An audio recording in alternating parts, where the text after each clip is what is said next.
Aishwarya car horn సౌండ్కి మెలకువచ్చి చూడగా మర్సిడెస్ బెంజ్లో అప్పుడే ఇంటికొస్తున్న తన కజిన్ ఆమెకు కనపడింది. తనను చూస్తూ మనసులో ఎంత లక్కీ, నాకిప్పుడలాంటి కాస్ట్లీ లగ్జరీ కారులో తిరిగే ఛాన్స్ వస్తుందో. ఏం చేస్తాం, అయినా మా నాన్న 9 to 5 జాబ్ చేసి ఆకాష్కి చెందుకు చేశాడు. అది విన్న ఆకాష్ బాధపడి వెంటనే ఆఫీసుకు బయలుదేరాడు. ఆఫీసుకు వెళుతూ దగ్గరలో ఉన్న కార్ షోరూంకి వెళ్లి, ఈ షోరూంలో అన్నిటికన్నా కాస్ట్లీ కార్ చూపించు నాకు. ఏంటి బాబు, జోక్ చేస్తున్నావా? నేను చూస్తుంటే సైకిల్ కూడా ఇన్స్టాల్మెంట్లో తీసుకునే వాళ్ళ ఉన్నావు. అసలు తెలుసా కాస్ట్లీగా ఎలా ఉంటుందో నీకు? అప్పుడు ఆకాష్ ఇచ్చిన కార్డు తీసుకున్న సేల్స్ మ్యాన్ దాని మీదున్న పేరు చూసి ఒక్కసారిగా భయపడిపోయి వణుకుతున్న గొంతుతో, ఆకాష్ సార్, సార్ మీరిక్కడ? చివరికి గుర్తుపట్టావన్నమాట నన్ను. అవును, నేనే ఆకాష్ వర్మని, మిత్ర గ్రూప్ ఆఫ్ ఇండస్ట్రీస్ అధినేతని.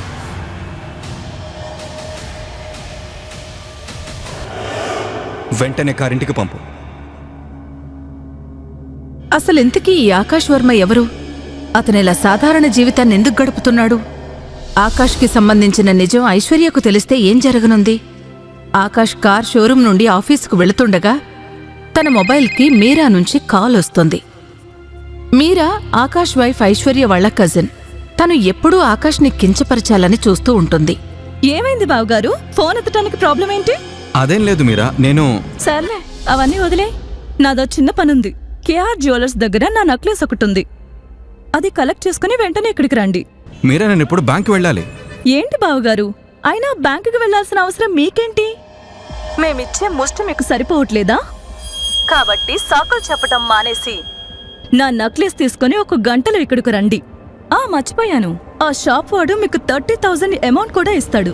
అందులో 1 పైసా కూడా మిస్ కాకుండా తీసుకురావాలి. చూడు మీరా, నేను ఇప్పటి వరకు ఎలాంటి దొంగతనం చేయలేదు. అండ్ ఇంకొకటి, నా మీద నమ్మకం లేకపోతే నీ సర్వెంట్కి చెప్పి ఆ నెక్లెస్ ఎందుకు తెప్పించుకోవచ్చు కదా. చూడండి బావగారు, మీకు ఎప్పటికి అర్థమవుతుంది ఈ ఇంట్లో వాదించటానికి మీకు హక్కు లేదని? అందుకే మీకు మళ్ళీ మళ్ళీ చెబుతున్నాను, ఆ అమౌంట్లో 1 రూపాయి కూడా మిస్ అవ్వకూడదు అని. ఇక మీరు త్వరగా ఇంటికి రండి అని చెప్పి మీరా ఫోన్ డిస్కనెక్ట్ చేసింది. ప్రపంచంలో అంతకంటే నీచమైన విషయం ఉండదన్నట్టుగా ఆకాష్ తన మొబైల్ వైపు చూశాడు. ఆకాష్ జ్యువెలరీ షాప్లో నెక్లెస్ తీసుకుని ఇంటికొచ్చేసరికి తన కోసం మరో అవమానం ఎదురుచూస్తూ ఉంది. ఇంట్లో కడుగు పెట్టేసరికి ఐశ్వర్య తల్లి పద్మావతి తన ఫ్రెండ్స్తో కలిసి కార్డ్స్ ఆడుకుంటూ ఉంటుంది. చూడు పద్మావతి, నేను మీ ఇంటికి రాగానే నా చెప్పు ఎలా తెగిపోయిందో. నేను ఇంటికి ఎలా వెళ్ళాలి? దానికెందుకు నువ్వు టెన్షన్ పడతావు? ముందు పార్టీ ఎంజాయ్ చేయి. నేనెవరైనా సర్వెంట్కి చెప్పి నీ చెప్పులు రిపేర్ చేయిస్తాలే. లేదు, నా చెప్పులు చాలా కాస్ట్లీ. నేను ఏ సర్వెంట్ని నమ్మను. కానీ ఇంటికైతే వెళ్ళాలి కదా, అర్థం చేసుకో పద్మావతి కొంచెం. అతను సర్వెంట్ కాదు, సర్వెంట్ కంటే కొంచెం ఎక్కువ. నీ పని నీట్గా చేయించి పెడతాడు. టెన్షన్ పడకుండా ఆడు.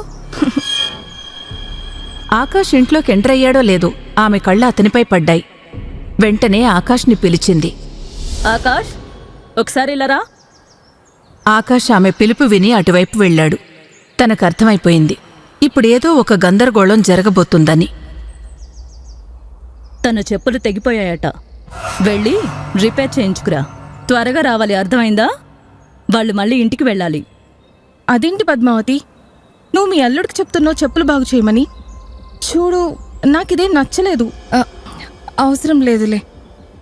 అదేంటంటే ఇతనితో ఇలాంటి పనులు చేయించడం నాకు సరదాగా ఉంటుంది. నువ్వేం టెన్షన్ పడకు. మీకు ఇంకేమైనా ఇలాంటి పనులుంటే చెప్పండి, ఇవ్వండి, బాగా చేస్తాడు. తెగిన చెప్పులు కూడా కుట్టించలేకపోతే ఏం చేస్తాడు? ఏం పర్వాలేదు, వెళ్ళి చేయించుకురా. ఇప్పుడు నేను మీరాకి 1 నిమిషం. నాకు సాకులు చెప్పొద్దు. కొంచెం ఎక్కువ చేస్తున్నట్లు అనిపించట్లేదా? మర్యాద అంటే ఏంటో తెలుసా నీకు? ఎక్కడి నుంచి వస్తారో నా కూతురు జీవితంలోకి వీడసలు ఎక్కడి నుంచి వచ్చాడో అర్థం కావట్లేదు. పద్మావతి అలా మాట్లాడడం పూర్తవగానే తన ఫ్రెండ్ పల్లవి తన తెగిపోయిన చెప్పు చూపిస్తూ ఇలా అంది. ఇదిగో చూడు ఎలా తెగిందో. మంచి షాప్కి వెళ్ళు, సరేనా? ఇవి చాలా కాస్ట్లీ చెప్పులు, తీసుకో. అలా చెప్తూ ఆమె తన చెప్పుని ఆకాష్ చేతికిచ్చింది. ఆకాష్ చిరాగ్గా ఆ చెప్పును చూస్తూ ఉన్నాడు. పద్మావతి మిగతా ఫ్రెండ్స్ కూడా ఆకాష్కి వేరే వేరే పనులు చెప్పారు.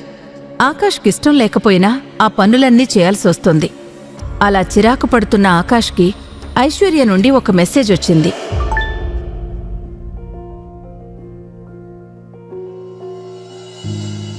అది చూసిన ఆకాష్ మొహంలో ఒక చిరునవ్వు వచ్చింది.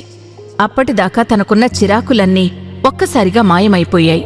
ఫోన్లో ఉన్న ఐశ్వర్య ఫోటో చూస్తూ మనసులో ఇలా అనుకున్నాడు, ఇన్ని అవమానాలు భరిస్తూ నేనింకా ఇక్కడే ఉన్నానంటే అది కేవలం నిన్నొదులుకోవడం ఇష్టం లేకే ఐశ్వర్య. I love you. కాని వీటన్నిటినీ ఇంకెన్నాళ్ళో నడవనివ్వను. అలా ఆలోచిస్తూ ఐశ్వర్య వాళ్ల కంపెనీకి వెళ్లడానికి బయలుదేరాడు ఆకాష్. వెళ్లేదారిలో ఆకాష్కి ఒక ఫ్లవర్ బొకే షాప్ కనిపించింది. ఏదో ఆలోచించి బండాపి జేబులోంచి పర్స్ తీసి చూశాడు. అందులో జస్ట్ ఒక 500 రూపీస్ నోటు మాత్రమే కనిపించింది. డబ్బులైతే ఇంతే ఉన్నాయి. నో ప్రాబ్లం ఐశ్వర్య, నీకోసం ఎంతైనా తక్కువే. తమ్ముడు, ఒక మంచి బొకే చేసేవు. ఆ డబ్బులన్నీ ఇచ్చేసి ఐశ్వర్య తీసుకో కోసం తమ్ముడు. ఒక మంచి బొకే తీసుకున్నాడు. బాగు చేయించడానికి తెచ్చిన చెప్పును చూస్తూ, సారీ ఆంటీ, మీ పని అయ్యే ఛాన్సే లేదు. థ్యాంక్ యూ తమ్ముడు. ఆకాష్ ఆ రోజు మొదటిసారి ఐశ్వర్య వాళ్ల కంపెనీకి వెళుతున్నాడు.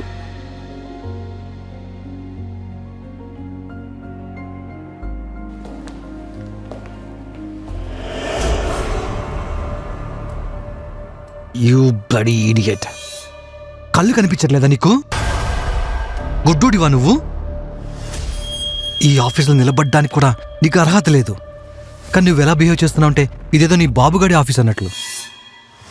ఎక్కడెక్కడి నుంచి వస్తారో ఏంటో ఈ పనికి మాలిన వాళ్ళంతా.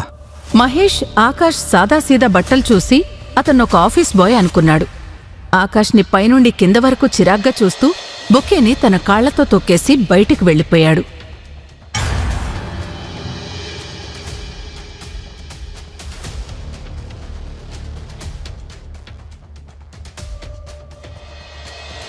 ఆకాష్ అవమానంతో ఆ బొకే వంక చూసి ఏమీ అనలేక మౌనంగా ఉండిపోయాడు. జరుగుతున్నదంతా ఐశ్వర్య తన క్యాబిన్ గ్లాస్ డోర్లో నుండి చూస్తుంది.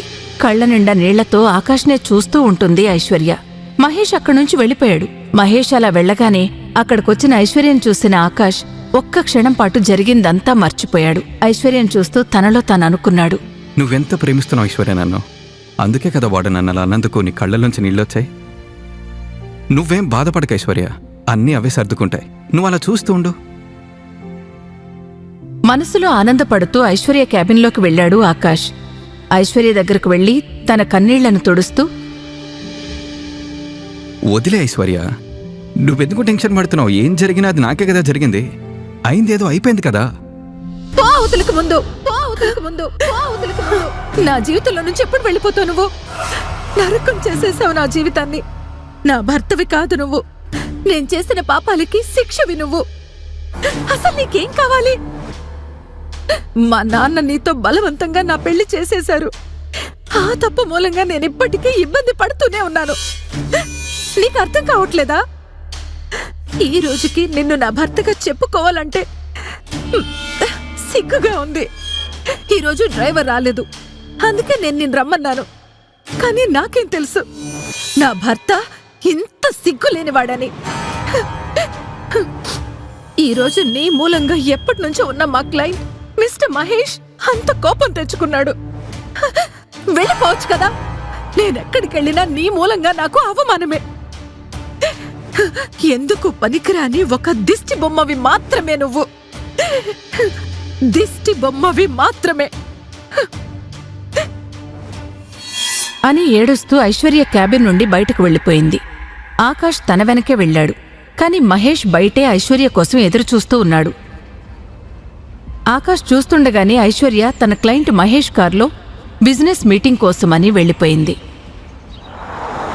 అది చూసి ఆకాష్ విరక్తితో తన పాత డబ్బా బైక్ తీసుకుని బయలుదేరాడు.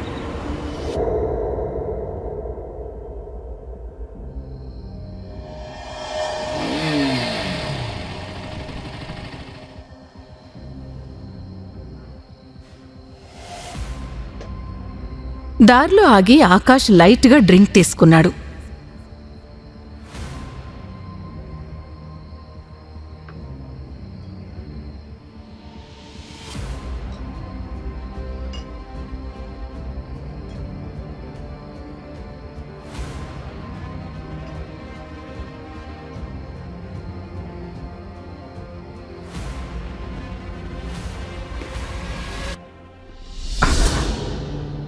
ఐశ్వర్య, నాకు తెలుసు నీ తప్పేం లేదని. తప్పంతా నా తలరాతదే. నాకు నమ్మకం ఉంది నువ్వు ఏదో ఒక రోజు పరిస్థితిని అర్థం చేసుకుంటావని. ఐశ్వర్య, ఈ ప్రపంచంలోని సంతోషాలన్నీ నీ ముందుంచుతాను నేను. ఒకరోజు ఖచ్చితంగా చూస్తుండు. చాలా రాత్రి అయిపోయింది. బాధలో ఉన్నాడు ఆకాష్. సడన్ గా ఆకాష్ ఫోన్ రింగ్ అయింది. ఫోన్ తీసి చూడగా అది ఐశ్వర్య వాళ్ళమ్మ పద్మావతి చేసిన కాల్. ఫోన్ ఎత్తగానే అవతల నుండి, ఎక్కడ తిరుగుతున్నావు నువ్వు?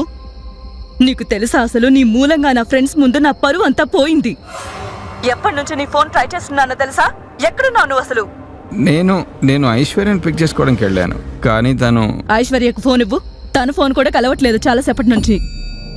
ఆ మాటలు విన్న ఆకాష్కి ఒక్కసారిగా మత్తంతా దిగిపోయింది. ఆకాష్ భయపడుతూ ఇలా అన్నాడు, ఐశ్వర్య నాతో లేదు. ఇప్పుడు నువ్వే చెప్పావు కదా తనని పిక్ చేసుకోవడానికి వెళ్ళానని. అవును, నేనే వెళ్ళాను, కానీ తను క్లయింట్తో వెళ్ళిపోయింది. ఆ మాట వినగానే పద్మావతి ఒక్కసారిగా విరుచుకుపడింది. ఏంటి? నీకేమైనా మతిపోయిందా? ఇంత రాత్రైంది, తను క్లయింట్తో వెళ్ళటం ఏంటి? ఖచ్చితంగా నువ్వే తన్ని ఏదో చేసుంటావు, అందుకే తను నిన్ను వదిలేసి వెళ్ళిపోయి ఉంటుంది. నువ్వు మంచి అల్లుడివి ఎలాగూ కాలేదు, కనీసం మంచి భర్తగానైనా ఉండొచ్చు కదా. వెళ్ళి తను ఎక్కడుందో వెతుకు. చెప్తున్నా, గంటలో ఐశ్వర్య ఎలాగైనా నా ముందుండాలి. ఆంటీ, అలా చెప్పి పద్మావతి ఫోన్ కట్ చేసింది. Aunty, Akash Aishwarya number try చేశాడు, కానీ అది కలవట్లేదు. పాపం ఆకాష్కి ఐశ్వర్య గురించి భయం మొదలైంది. మహేష్కి ఆకాష్ గురించి తెలియదు, కానీ మహేష్ గురించి మాత్రం ఐశ్వర్య మాట్లాడడం ఆకాష్ చాలాసార్లు విన్నాడు. మహేష్ ఐశ్వర్య వాళ్ల కంపెనీకి చాలా పాత క్లయింట్. అంతేకాదు, తనకొక నైట్ క్లబ్ కూడా ఉంది.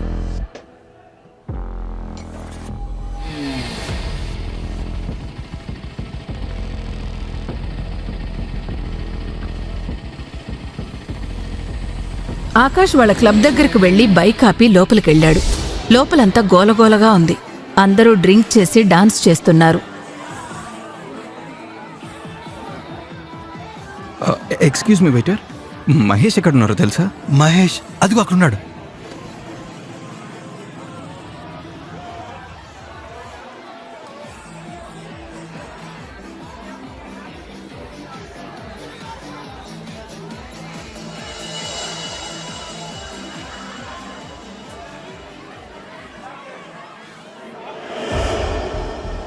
Are you okay? No, I'm fine. Are you sure? Yeah, లైట్గా హెడేక్గా ఉంది. ఏ పర్లేదు, ఇలా రా ఒకసారి. ఓకే, అంత ఓకే కదా?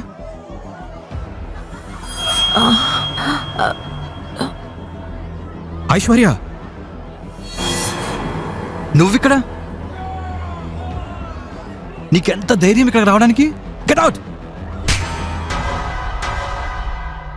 మిస్టర్ మహేష్, నేను ఐశ్వర్య భర్తని, అర్థమైందా? నేను తలుచుకుంటే ఇక్కడికిక్కడే నీ ప్రాణం తీసేయగలను, కానీ నా చేతికి ఆ పాపం అంటడం నాకు ఇష్టం లేదు. ఐశ్వర్య నేను చాలా నమ్మింది. ఇప్పుడు ఐశ్వర్యని సెట్ చేస్తుంది నేను ఏం చేయాలో. అలా వార్నింగ్ ఇచ్చి మైకోలో ఉన్న ఐశ్వర్యని తన చేతులతో ఎత్తుకుని అక్కడి నుంచి వెళ్ళిపోయాడు ఆకాష్. మహేష్ ఏమీ చేయలేక కోపంతో అలా చూస్తూ ఉండిపోయాడు. ఇంటికి వెళ్లిన ఆకాష్ ఐశ్వర్యని తన చేతులతో బెడ్రూమ్కి తీసుకెళ్లి మంచం మీద పడుకోబెట్టాడు.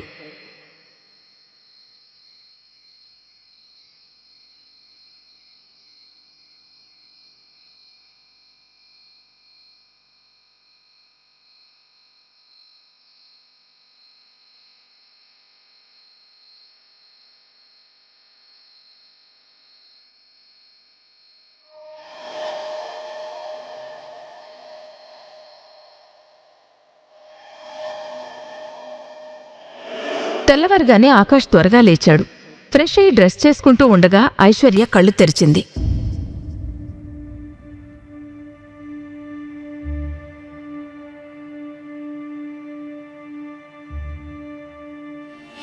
ఆకాష్ని తన బెడ్ పక్కన చూడగానే ఐశ్వర్య అరవడం మొదలుపెట్టింది.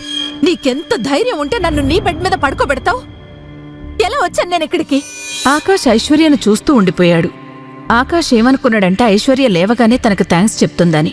ఎందుకంటే తన ఐశ్వర్యను కాపాడాడు. కాని విచిత్రంగా రివర్స్లో తన మీదే అరవడం మొదలుపెట్టింది. నీకు తెలుసు కదా నా రూమ్ వేరేదని.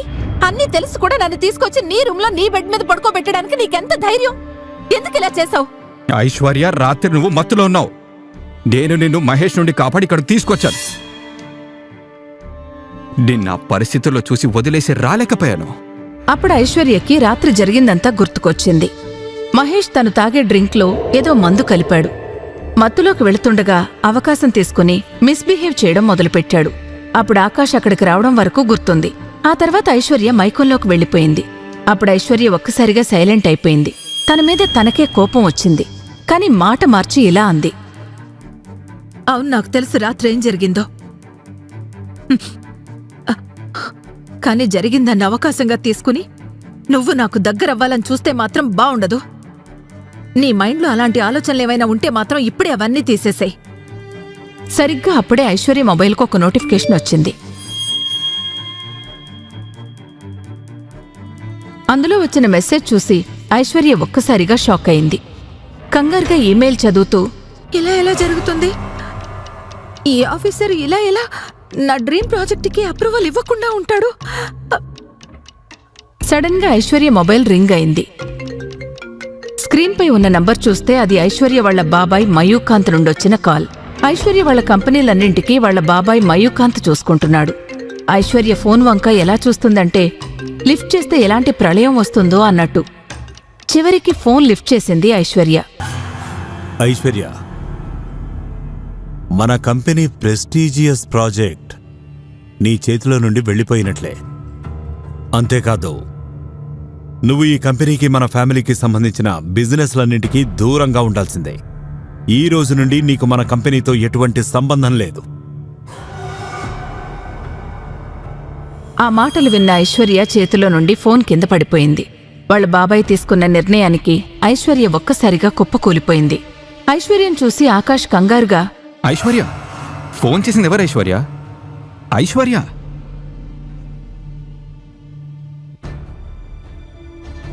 బాబాయ్ ఏమన్నారంటే నా డ్రీమ్ ప్రాజెక్ట్ నా చేతిలో నుండి వెనక్కి తీసుకుంటున్నారట. అంతేకాదు, ఇక నుంచి ఆ కంపెనీతో నాకు ఎలాంటి సంబంధం లేదట. ఆయన అలా ఎలా చేస్తారా ఐశ్వర్య? కేవలం ఒక్క ప్రాజెక్ట్ కోసం నేను కంపెనీ నుండి బయటకు పంపిస్తారా? అది కూడా అప్రూవల్ రాకపోతే అది నీ తప్పెలా అవుతుంది? నీ సింపతి నాకేం అవసరం లేదు. నేనే దీన్ని హ్యాండిల్ చేసుకోగలను. ఐశ్వర్య చూడు, ఇలాంటివన్నీ ఫోన్లో హ్యాండిల్ చేయకూడదు. మనం డైరెక్ట్గా అంకుల్ని కలిసి మాట్లాడదాం. నువ్వు నాతో రాముందు, ఇద్దరం కలిసి అంకుల్తో మాట్లాడదాం. ఐశ్వర్య ఒక క్షణం ఆకాష్ వంక చూసి ఏదో ఆలోచించి ఇలా అంది. థ్యాంక్ యూ, పద. ఆకాష్ ఐశ్వర్యం తీసుకుని వాళ్ల కన్స్ట్రక్షన్ కంపెనీకి వెళ్లాడు. కొద్దిసేపటి తర్వాత వాళ్ళిద్దరూ ఐశ్వర్య వాళ్ల బాబాయ్ మయూకాంత్ ఆఫీసులో ఉన్నారు. మయూకాంత్ ఐశ్వర్యను అక్కడ చూడగానే ఇలా అన్నాడు. రా ఐశ్వర్య, కూర్చో. ఐశ్వర్య, ఈ పని చేయడం నీ వల్ల కావట్లేదు. అందుకే నేను ఈ ప్రాజెక్ట్ని పవన్కి అప్పగించాను. ఇక ఈ పని తనే చూసుకుంటాడు. నువ్వు ఇంట్లో ఉండి రెస్ట్ తీసుకో. కానీ బాబాయ్, ఇది నా డ్రీమ్ ప్రాజెక్ట్ కదా. అసలు నేనేం మిస్ చేశానని మనకు అప్రూవల్ రాలేదు? నాకు అర్థం కావట్లేదు. నేను మీకు మాట ఇస్తున్నాను, ఎట్టి పరిస్థితుల్లోనూ నేను అప్రూవల్ తెచ్చి తీరుతాను. ఈ ప్రాజెక్టు పవన్కిచ్చే ముందు చివరిసారిగా నాకొక్క అవకాశం ఇవ్వండి ప్లీజ్. సరే, కానీ ఈ పని ఈరోజే జరిగి తీరాలి. Okay, thank you so much. Aishwarya Mayukanth condition ఒప్పుకొని ఆకాష్తో కలిసి బయటకొచ్చింది. ఆకాష్, ఐశ్వర్య ప్రాజెక్ట్ అప్రూవల్ ఎందుకు రాలేదో తెలుసుకోవడానికి మున్సిపల్ ఆఫీసుకు వెళ్లారు. అక్కడ ఐశ్వర్య కజిన్ పవన్ని ఆఫీసు నుంచి బయటకు రావడం చూసి షాక్ అయింది. ఐశ్వర్యం చూసి వెటకారంగా నవ్వుతూ వాళ్ళ దగ్గరకొచ్చి ఇలా అన్నాడు. ఏంటి ఐశ్వర్య, అప్రూవల్ కోసం వచ్చారా? అది జరగదు. నేను ఆల్రెడీ ఆఫీసును కొనేశాను.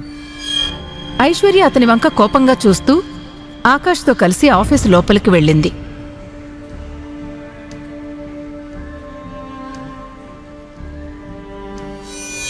మిస్టర్ రాహుల్, నేను మీతో కొంచెం మాట్లాడాలి. చెప్పండి ఐశ్వర్య మేడం, ఇలా వచ్చారేంటి? మా న్యూ ప్రాజెక్టుకు సంబంధించిన డాక్యుమెంట్స్ అన్ని కరెక్ట్ గానే మీకు సబ్మిట్ చేశాం కదా. సరే సరే, కూర్చుని మాట్లాడుకుందాం, కోపం తెచ్చుకోకండి. నేనిక్కడ కూర్చోడానికి రాలేదు. ప్రతి డిపార్ట్మెంట్కి సంబంధించిన ప్రూఫ్స్ అన్ని కరెక్ట్ గా ఉన్నా కూడా మాకు అప్రూవల్ రాలేదు. మీరు అలా ఎందుకు చేశారో నేను తెలుసుకోవచ్చా? ఎందుకంటే నేనే మీకు అప్రూవల్ ఇవ్వద్దని చెప్పాను.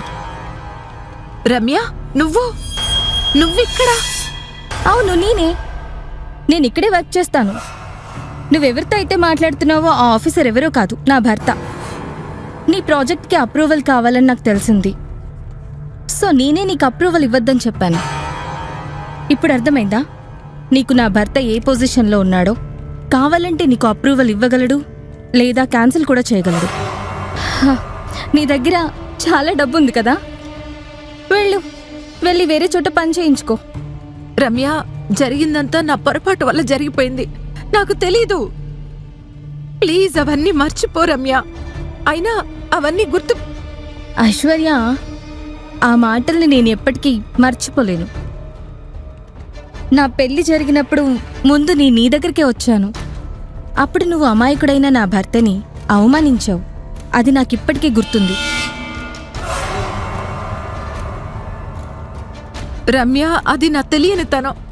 ఆ రోజు జరిగిన దానికి నేను ఇప్పటికీ సిగ్గుపడుతున్నాను, చాలా సిగ్గుపడుతున్నాను. సిగ్గుపడ్డం వల్ల ఏం ఉపయోగం లేదు. నువ్విప్పుడు సిగ్గుపడుతున్నావు, నేను ఆ రోజు సిగ్గుపడ్డాను. అవమానానికి అవమానమే ఒక సమాధానం. అంటే ఇతనేనా నీ హస్బెండ్? అతను నా హస్బెండ్. ఎవరి దగ్గరికైతే మీరు అప్రూవల్ కోసం వచ్చారో, ఇలాంటి అసమర్థుడు నీకు భర్తగా ఎలా వచ్చాడు? విన్నాను, ఇల్లరికమల్లుడంట కదా. రమ్య, నువ్వు తప్పు చేస్తున్నావు. ఎలాంటి తప్పు? నేను ఇప్పటి వరకు మాట్లాడటమే మొదలు పెట్టలేదు. అలా అనిపిస్తుందా నీకు? సరే అయితే నీ భర్తకు చెప్పు, ఈ ఆఫీస్లో ఉన్న స్టాఫ్ అందరికీ పేరు పేరున దండం పెట్టి అప్రూవల్ అడుక్కోమని. అప్పుడు అప్రూవల్ దొరుకుతుంది. రమ్య, బయటకు వెళ్ళే దారి అది. అవుట్.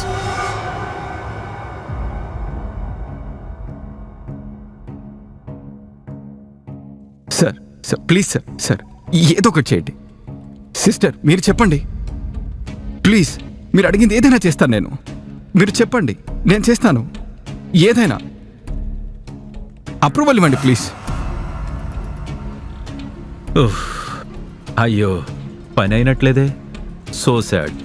ఇప్పుడు ఈ ప్రాజెక్ట్ నువ్వు నాకు ఇచ్చేయాల్సిందే. నువ్విప్పుడు మా నాన్న దృష్టిలో ఎందుకు పనికిరాని దానివి, అవునా? నువ్విక ఈ కంపెనీ కూడా వదిలేయాల్సి వస్తుంది.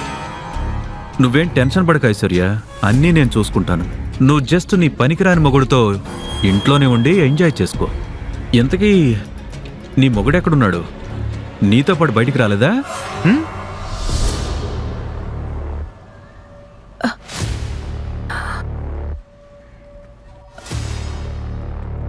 సార్, మీరు ఏం చెప్తే అది చేస్తాను. నిజంగా ఇతను నన్ను చాలా ప్రేమిస్తున్నాడు. చూడు ఎలా బ్రతిమలాడుతున్నాడో మా ఇద్దరిని. అసలు ఎక్కడి నుంచి వెతికి పట్టుకొచ్చావు తనని? నాకెందుకు, ఇదిగో నీ ప్రాజెక్ట్ అప్రూవల్ కోసం సైన్ పెట్టడం అయిపోయింది. కానీ అదెలా జరుగుతుంది? నేను నీ భర్తకి డబ్బులు ఇచ్చాను ఆల్రెడీ. అయితే నీ డబ్బులు నీకు వాపస్ వస్తాయి. నువ్వురా. నా కోరిక కేవలం బదులు తీర్చుకోవడమే, అది జరిగిపోయింది. ఐశ్వర్య, నేను చెప్పేది విను. ఐశ్వర్య, అసలు నీ గురించి నువ్వేమనుకుంటున్నావు? ఎవరిని అడిగేలా చేశావు? ఏమనిపిస్తుంది అసలు నీకు? అంతలా నీ పరువు అంతలా తీశాక నేను ఈ ప్రాజెక్ట్ ఎలా ఒప్పుకుంటాననుకున్నావు? అంత దిగజారిపోయాను అనుకున్నావా? ముందిక్కడి నుంచి పద. ఐశ్వర్య,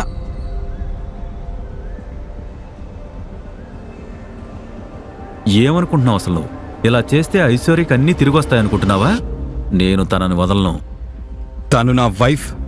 నువ్వే కాదు, నేనుండగా ఐశ్వర్య కాలిగోటిని కూడా ఎవరు తాకలేరు. ఓ చూద్దాంలే, నువ్వెన్నాళ్ళు ఐశ్వర్యకి తోడుగా ఉంటావో. మీ ఇద్దరూ ఎలా కలిసి ఉంటారో నేను కూడా చూస్తాను. ట్రై చేసుకో, చూసుకుందాం. అలా చెప్పి ఆకాష్ అక్కడి నుంచి వెళ్ళిపోయాడు.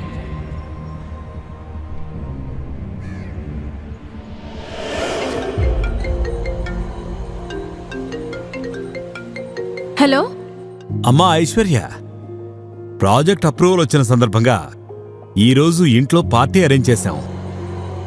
ఆకాష్తో కలిసి వచ్చేసేయ్, ఓకే? సరే బాబాయ్, థ్యాంక్ యూ. మేమిద్దరం వస్తాం.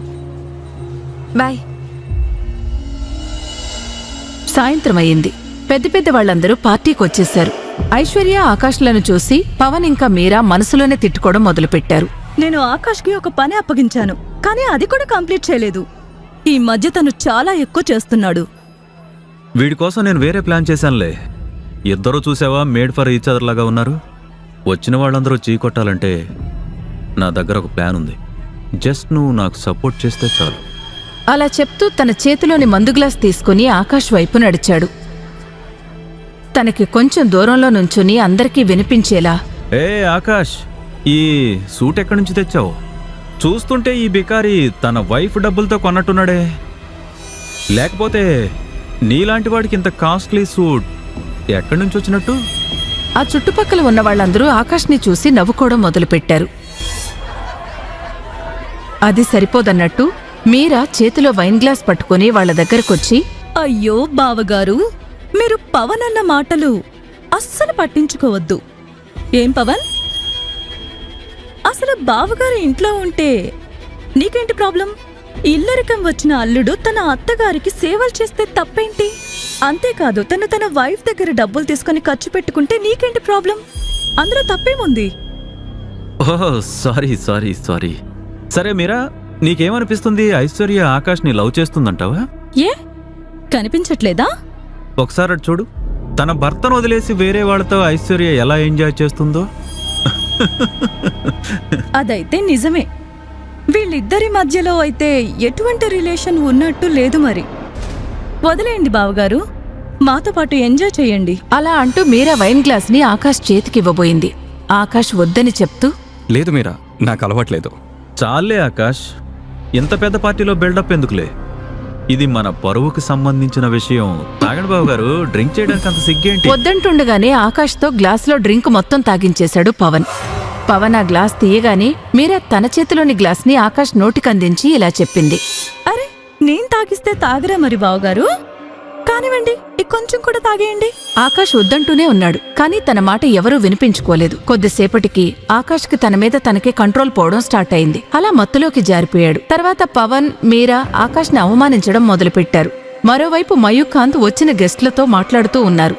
అప్పుడు పవన్ ఇలా మాట్లాడుతూ, లేడీస్ అండ్ జెంటిల్మెన్, ఇతనే మా ఎల్లరికపు అల్లుడు మిస్టర్ ఆకాష్.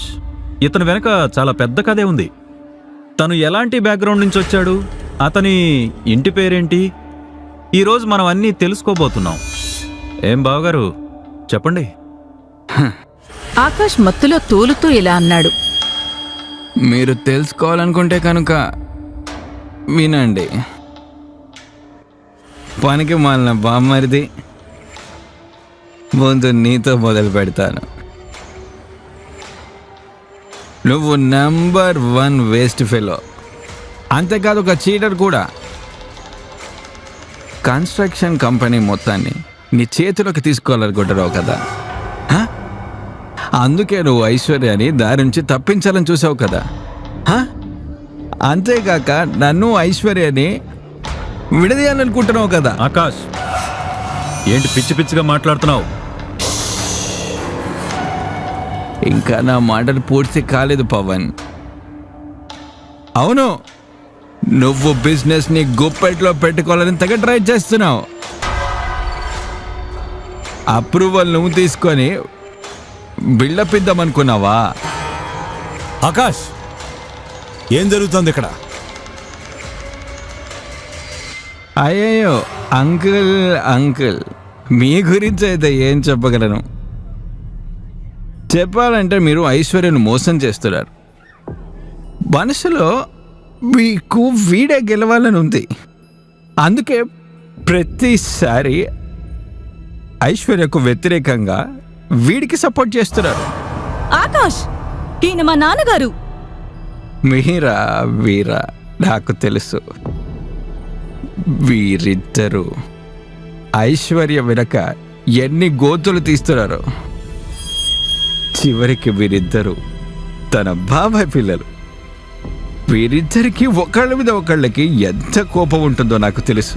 కానీ విషయం ఐశ్వర్యకి సంబంధించినదైతే మీరిద్దరు ఒకటవుతారు. నాకు తెలుసు. నన్ను చెడుగా చూపించడానికి మీరు నాతో డ్రింక్ తాగించారు. కానీ నేను ఇక్కడ ఐశ్వర్య కోసం స్ట్రాంగ్గా నిలబడ్డాను. నేనుండగా తనకేమీ కానివ్వను. అలా చెప్తూ ఉండగా ఆకాష్ కళ్ళు మూతలు పడుతున్నాయి. ఏదో ఆలోచిస్తూ, నిజం చెప్పాలంటే ఐశ్వర్య ఇంట్లో బిజినెస్లో ఒక రెస్పాన్సిబుల్ పర్సన్. తను ఒంటరిది. తను అందరి కోసం చేస్తుంది. కానీ మీరు తన గురించి అస్సలు ఆలోచించరు. అవునా? చాలా ఎక్కువగా మాట్లాడేశావు మా గురించి.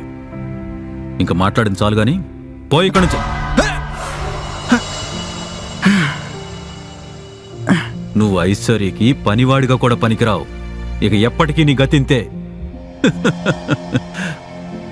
ఐశ్వర్య కిందపడి ఉన్న ఆకాష్ని నెమ్మదిగా పైకి లేపింది. ఆకాష్ ఇంకా మత్తులో తూలుతూనే ఏదో అనబోతుంటే ఐశ్వర్య తనకి సర్ది చెప్తూ వాళ్లతో, ఈ రోజైతే మీరు మంచి మర్యాద లాంటి హద్దులన్నీ దాటేశారు. ఎవరినైనా కించపరచటానికి మీరు ఎంతకైనా దిగజారుతారనే విషయం నాకు ఈ రోజు బాగా అర్థమైంది. కానీ నేను చెప్పే ఒక్క విషయం పొళ్ళు దగ్గర పెట్టుకుని వినండి. ఆకాష్ని ఏదైనా అనే ముందు ఇది మాత్రం గుర్తుపెట్టుకోండి. తను నా హస్బెండ్. మీరు ఎన్నాళ్ళు ఎంత ట్రై చేసినా ఈ నిజాన్ని మాత్రం మార్చలేరు. ఇప్పుడు చెప్తున్నాను వినండి. ఇక ముందు మీలో ఎవరైనా సరే ఆకాష్తో తప్పుగా ప్రవర్తించడానికి ట్రై చేస్తే నాకన్నా చెడ్డవాళ్ళెవ్వరూ ఉండరు. గుర్తుపెట్టుకోండి. ఐశ్వర్య మాటలు విన్న పవన్, మీరాలు నోరు తెరుచుకుని చూస్తూ ఉండిపోయారు. ఐశ్వర్య ఆకాష్ని సపోర్ట్ చేస్తుందని వాళ్ళిద్దరూ అస్సలు ఊహించలేదు. పద్మావతి పరిస్థితి కూడా అలాగే ఉంది. ఆవిడ వాళ్ళిద్దరి దగ్గరికి వచ్చి, ఏంటి, ఏం డ్రామా జరుగుతుంది అసలు? ఈ దద్దమ్మ మన వంశం పరువు తీయడానికి వచ్చాడంటే ఇప్పుడు ఐశ్వర్య కూడా ఈ దద్దమ్మతోనే ఉండాలనుకుంటోంది. ఇప్పుడు చేయగలిగేదేముంది? వాళ్ళ డాడీ బలవంతంగా వాడిని మా మడికి తగిలించాడు. చేయగలం. మనం వీళ్ళిద్దరి బంధాన్ని శాశ్వతంగా విడగొట్టేయగలం. ఎలా? పవన్ పద్మావతి దగ్గరగా వచ్చి ఆమె చెవిలో ఏదో సీక్రెట్గా చెప్పాడు. అది విన్న ఆవిడ మొహంలో సంతోషం కనిపించింది. అప్పుడు ఆవిడంది, నైస్. కానీ ఒక్క విషయం గుర్తుపెట్టుకో, ఐశ్వర్యకు మాత్రం ఏం కాకూడదు. మీరు దాని గురించి భయపడకండి. ఐశ్వర్యకి ఏమీ కాదు. అక్కడ ఐశ్వర్య మత్తులో ఉన్న ఆకాష్ని ఇంటికి తీసుకొచ్చింది. ఆకాష్ని జాగ్రత్తగా బెడ్ పైన పడుకోబెట్టింది. కాని ఆకాష్ ఐశ్వర్య చేతిని పట్టుకునే ఉన్నాడు. వెళ్ళిపోతున్న ఐశ్వర్య చేతిని ఒక్కసారిగా లాగాడు ఆకాష్. దాంతో ఐశ్వర్య కంట్రోల్ తప్పి ఆకాష్ మీద పడింది. Aishwarya I'm very sorry. పార్టీలో అలా చేయకుండా ఉండాల్సింది. నువ్వంటే నాకు చాలా ఇష్టం ఐశ్వర్య. వీళ్ళు మనల్ని వేరు చేయాలని చూస్తున్నారు ఐశ్వర్య. నువ్వు చూస్తూ ఉండు. వాళ్ళు అనుకున్నది ఏది జరగనివ్వను. నేను ఎప్పుడు నీతోనే ఉంటాను ఐశ్వర్య. అది విన్న ఐశ్వర్య మొహంలో చిన్న చిరునవ్వు వచ్చింది. అక్కడ ఏదైతే జరిగిందో అదంతా పవన్, మీరాల వల్ల జరిగిందని ఐశ్వర్యకు అర్థమైంది.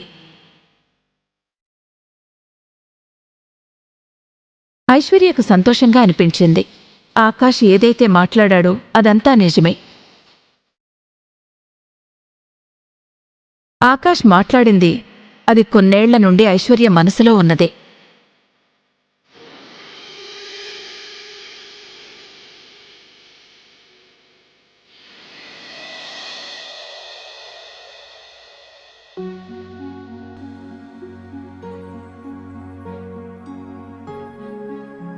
ఐశ్వర్య నిద్ర లేచేసరికి కాఫీ కప్పుతో ఆకాష్ ఎదురుగా నిలబడున్నాడు. తను ఐశ్వర్యతో, good morning. I'm so sorry. నిన్న పార్టీలో జరిగిన దానికి ఎంత పెద్ద ప్రాబ్లం అయింది. నాకు చాలా సిగ్గుగా ఉంది. ఐశ్వర్య ఆకాష్ వైపు విచిత్రంగా చూసి దీర్ఘంగా ఒక నిట్టూర్పు విడిచి బాత్రూం వైపు వెళ్ళింది. ఐశ్వర్య, అప్పుడే ఆకాష్కి శ్రీనివాస్ నుండి ఫోన్ వచ్చింది. మీరు నాకు ఎందుకు ఫోన్ చేస్తున్నారు? నేను చెప్పేది వినండి ఆకాష్, మనం ఇది ఖచ్చితంగా చేసి తీరాలి. నేను మీకెన్నిసార్లు చెప్పాను నా వెనక పడటం మానేయమని. ఇక నాకు ఫోన్ కూడా చెయ్యొద్దు. నేనొక శ్రీమంతుడని ఇక్కడ ఎవ్వరికీ తెలియడం నాకు ఇష్టం లేదు. అది సీక్రెట్గానే ఉండాలి. అని చెప్పి ఆకాష్ ఫోన్ కట్ చేసి కిచెన్ వైపు వెళ్ళాడు. కొంచెం సేపటికి ఐశ్వర్య తిరిగి బెడ్రూమ్కొచ్చింది. అప్పుడు బెడ్పై తనకేదో దొరికింది. అది చూసి తను కొద్దిగా తడబడింది. కోపంగా అక్కడ్నుంచి వెళ్ళిపోయింది. ఐశ్వర్య ఆకాష్ దగ్గరకొచ్చింది. ఆకాష్ కోపంగా ఉన్న ఐశ్వర్యను చూసి కొంచెం షాక్ అయ్యి ఇలా అన్నాడు. ఏమైంది ఐశ్వర్య? సమాధానంగా ఐశ్వర్య బెడ్ మీద తనకు దొరికిన పేపర్ని టేబుల్పై పెట్టింది. దానిమీద సారీ అని రాసుంది. అదేంటంటే I'm really sorry Aishwarya. It's okay, నేను ఆఫీస్కి వెళ్ళాలి. ఇక సారీలు చెప్పడం ఆపు. కనీసం కాఫీ దగ్గర వెళ్ళొచ్చు కదా. నా దగ్గర అంత టైం లేదు, నువ్వు తాగు, నేను రెడీ అయి వస్తాను. ఆఫీస్కి వెళుతున్న ఐశ్వర్యకి సన్ గ్లాసెస్ ఇచ్చి ఆకాష్ ఇలా అన్నాడు. నీ గ్లాసెస్ ఐశ్వర్య, నువ్వు మర్చిపోయి వచ్చావు. పెట్టుకో, లేకపోతే నీకు తలనొప్పి వస్తుంది. ఐశ్వర్య చిరునవ్వు నవ్వి వాటిని తీసుకుంది. ఆఫీస్కు వెళ్లడానికి కార్ దగ్గరికి వెళ్ళింది. ఆకాష్ తన బైక్ దగ్గరికి వెళ్ళాడు.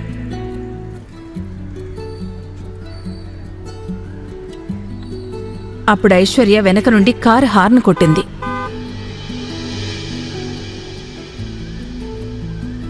ఆకాష్ దగ్గరికి వెళ్ళి తనతో, ఈరోజు నేను నీ బైక్ మీద రావచ్చా? ట్రాఫిక్తో చాలా ప్రాబ్లం అవుతుంది. ఆకాష్ వెంటనే బైక్ సీట్ క్లీన్ చేసి ఐశ్వర్యని కూర్చోమన్నాడు.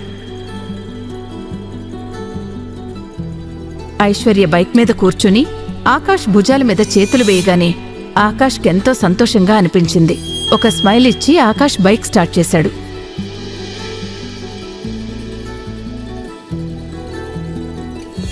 ఆకాష్ ఆగు ఆగు ఆగు. ఏమైంది ఐశ్వర్య? మమ్మీ ఫోన్ చేస్తుంది. హలో ఐశ్వర్య, ఐశ్వర్య, మీ డాడీకి యాక్సిడెంట్ అయింది. అమ్మా, నువ్వు త్వరగా సిటీ హాస్పిటల్కి వచ్చాయి. ఏమైంది ఐశ్వర్య? ముందు సిటీ హాస్పిటల్కి పద, డాడీకి యాక్సిడెంట్ అయిందట, పద. పరుగు పరుగున వాళ్ళిద్దరూ హాస్పిటల్కి వెళ్లారు. అక్కడ పద్మావతి టెన్షన్తో బయట వెయిట్ చేస్తూ ఉంది. Mummy, Aishwarya, mummy cool. మీ డాడీ. అరే అయ్యో, మీ daddy. Mummy cool cool. Mummy, డాడీకి ఏం కాదు. ఏం చేయాలో అంతా అర్థం బానే కావట్లేదు ఉంటుంది. నాకు. మేము మమ్మీ, వచ్చాం కదా. ఊరుకో. డాక్టర్, డాక్టర్ ఏమైంది? అంతా ఓకే కదా? నిజం చెప్పాలంటే చాలా పెద్ద ప్రమాదమే జరిగింది, కానీ ఇప్పుడు కొంచెం పర్లేదు. అంకుల్కి ఏం కాదు కదా? Let's hope for the best. ఏం కాదు. మమ్మీ మేము ఊరుకో చూసుకుంటాం మమ్మీ. ఆంటీ. డాడీకి ఏం కాదు, మీరేం భయపడకండి. అంత బానే ఉంటుంది. మీరు మీరు కూర్చోండి. రా మమ్మీ, కూర్చో కూర్చో. అంత సర్దుకుంటుంది మమ్మీ. ఆకాష్, ఐశ్వర్య ఇంకా పద్మావతి అందరూ టెన్షన్తో వెయిట్ చేస్తూ ఉన్నారు. సాయంత్రం అయింది. అందరూ అక్కడే ఎదురు చూస్తూ ఉన్నారు. ఐశ్వర్య పరిస్థితి ఎలా ఉందంటే ఆకాష్ వైపు చూడను కూడా చూడట్లేదు. కొంచెం ఆలోచించి ఆకాష్ ఐశ్వర్య దగ్గరికి వెళ్ళి ఇలా అన్నాడు. ఐశ్వర్య, నువ్వు ఆంటీని తీసుకొని ఇంటికి వెళ్తే బెటర్. ఇక్కడ ఏదైనా అవసరమైతే నేను వెంటనే కాల్ చేస్తాను కదా. ఆకాష్, డాడీని అలా ఒంటరిగా వదిలేసి నేనెలా వెళ్ళగలను? ఐశ్వర్య, నన్ను నమ్మ ఐశ్వర్య, ఇక్కడంతా నేను చూసుకుంటాను. ఆకాష్ ఎంతో రిక్వెస్ట్ చేశాక ఐశ్వర్య ఒప్పుకుంది. తను పద్మావతిని తీసుకుని ఇంటికి వెళ్ళడానికి బయలుదేరింది. ప్లీజ్ తీసుకెళ్ళు. పద మమ్మీ, ఇంటికి వెళ్దాం. ఏం కాదులే. జాగ్రత్త.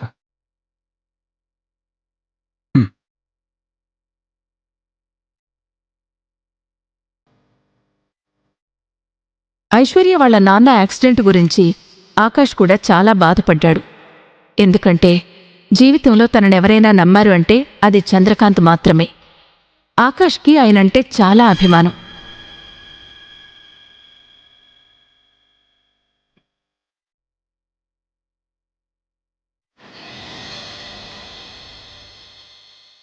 ఆకాష్ అలా ఎదురుచూస్తూ ఉండగా అప్పుడే డాక్టర్ బయటకొచ్చి, మిస్టర్ చంద్రకాంత్ కండిషన్ ఏం బాలేదు, ఆపరేషన్ చేయాల్సిందే. అదేంటి కండిషన్ బానే ఉందన్నారు, మళ్ళీ సడన్ గా ఏమైంది? ఇప్పుడు నేనేం చెప్పలేను. ఆయనకి ఖచ్చితంగా ఆపరేషన్ చేయాల్సిందే, లేదంటే పరిస్థితి ఇంకా దిగజారిపోతుంది. అలా అయితే దేనికోసం వెయిట్ చేస్తున్నారు? త్వరగా ఆపరేషన్ మొదలు పెట్టండి. ముందెళ్ళి ఫార్మాలిటీస్ అన్ని కంప్లీట్ చేయండి. త్వరగా వెళ్ళి 25 లక్షలు కట్టేస్తే ఆపరేషన్ స్టార్ట్ చేస్తాం. 25 లక్షలని వినగానే ఆకాష్ మైండ్ పనిచేయడం మానేసింది. వెంటనే ఐశ్వర్య కాల్ చేద్దామని మొబైల్ బయటికి తీశాడు. కానీ అంతలో అక్కడికొచ్చాడు శ్రీనివాస్. ఆకాష్ని చూసి పలకరింపుగా నవ్వాడు. మీరిక్కడేం చేస్తున్నారు? ఐశ్వర్యం డబ్బులు అడిగితే అంత ఈజీగా అరేంజ్ చేయగలదు అనుకుంటున్నావా? కానీ ఒక మాట చెప్పండి సార్, ఈ యాక్సిడెంట్ మామూలుగా జరిగిందా లేక ఎవరైనా చేయించారా? అది విన్న ఆకాష్కి నోట మాట రాలేదు. ఎదురుగా నిలుచున్న శ్రీనివాస్ చెప్పేది నిజమా కాదా అన్న అనుమానం వచ్చింది. శ్రీనివాస్ మొహం మీద చిరునవ్వు ఇంకా అలాగే ఉంది. ఒక్కసారిగా ఆకాష్ మొహం కోపంతో ఎర్రబడగా శ్రీనివాస్తో ఇలా అన్నాడు. మీకెంత ధైర్యం ఉంటే ఇదంతా చేస్తారు?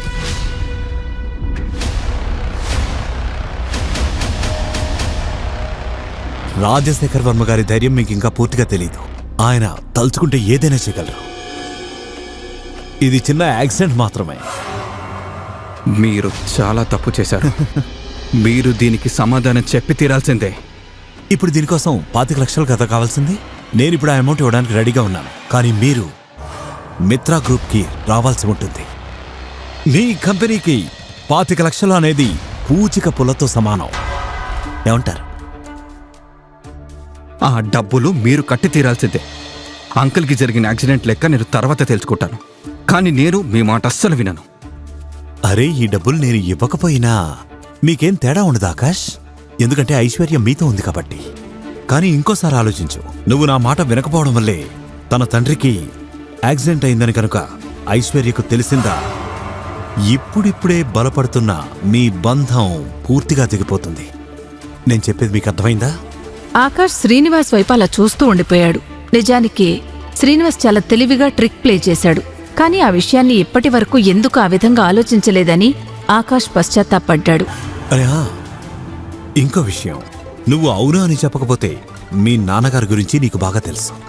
ఇంకా ఇది ఇక్కడితో ఆగదు, అర్థమైందా? ఐశ్వర్య కూడా ఉంది. ఐశ్వర్య పేరు వినగానే ఆకాష్ ఒక్కసారిగా భయపడ్డాడు. శ్రీనివాస్ ఆపి ఇలా అన్నాడు. సరే సరే, నువ్వు చెప్పే ప్రతిదానికి నేను ఒప్పుకుంటాను. కానీ ఐశ్వర్యకి కానీ తన కుటుంబానికి కానీ ఏ హాని జరగకూడదు. ఇంకో మాట, నేను ఎవరనేది ఎవరికి తెలియకూడదు. అంతేకాదు, ఇదంతా నా వల్లే జరిగిందని కూడా ఎవ్వరికి తెలియకూడదు. ఆకాష్ చెప్పిన సమాధానం విని శ్రీనివాస్ నవ్వడం మొదలుపెట్టాడు. అప్పుడు ఆకాష్ ఎదురుగా ఐశ్వర్య రావడం గమనించాడు. ఆమె చేతిలో టిఫిన్ బాక్స్ ఉంది. ఆమెను చూడగానే శ్రీనివాస్ అక్కడి నుంచి వెళ్ళిపోయాడు. ఎవరతను? అది వదిలే. ఇప్పుడు డాక్టర్ వచ్చి చెప్పాడు వెంటనే ఆపరేషన్ చేయాలి, 25 lakhs అవుతుంది అని. కానీ నువ్వేం టెన్షన్ పడదు, నేనేదో ఒకటి చేస్తాను. కానీ లేదు, ఏం లేదు, ఏదో ఒకటి చేసినా సరే ఇప్పుడు ఖచ్చితంగా ఆపరేషన్ అయితే జరగాలి. ఇప్పుడు అంత డబ్బు ఎక్కడి నుంచి తీసుకొస్తావు? నువ్వు దాని గురించి అస్సలు వరి అవ్వకు, నేనున్నాను కదా. ఓకే. అవసరమైన ఫార్మాలిటీస్ పూర్తి చేసిన వెంటనే చంద్రకాంత్ ఆపరేషన్ మొదలైంది. కొంతసేపటికి డాక్టర్ బయటకొచ్చి చంద్రకాంత్ పరిస్థితి బాగానే ఉందని చెప్పారు. Doctor, don't worry, operation success అయింది. అవునా? Thank you doctor.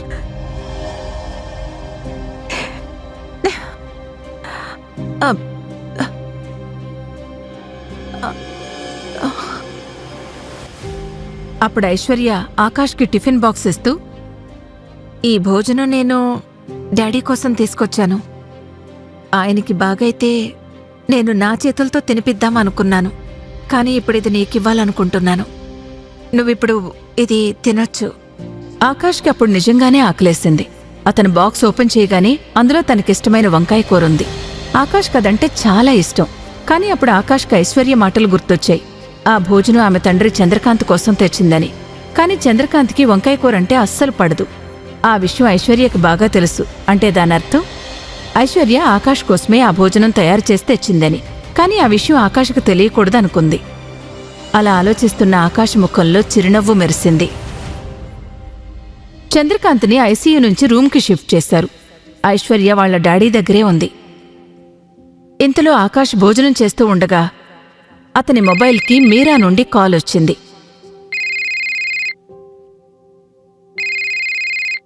ఫోన్ తీయగానే అవతలి వైపు నుంచి మీరా గొంతు ఇలా వినిపించింది. ఆకాష్, నేను ఒక ప్రాబ్లంలో ఉన్నాను, ప్లీజ్ నన్ను రక్షించండి. మీరా ఏంటి కొత్త నాటకం? బావా, నేను మహేష్ వాళ్ళ క్లబ్ లో ఇరుక్కుపోయాను. ఇక్కడ రౌడీలు నన్ను ట్రాప్ చేశారు. నేను పవన్ కి కూడా కాల్ చేశాను, కానీ తను ఫోన్ లిఫ్ట్ చేయట్లేదు. మీరా అయ్యూ సీరియస్? మీరు త్వరగా రండి ప్లీజ్. అప్పుడు మీరా అరవటం వినిపించింది.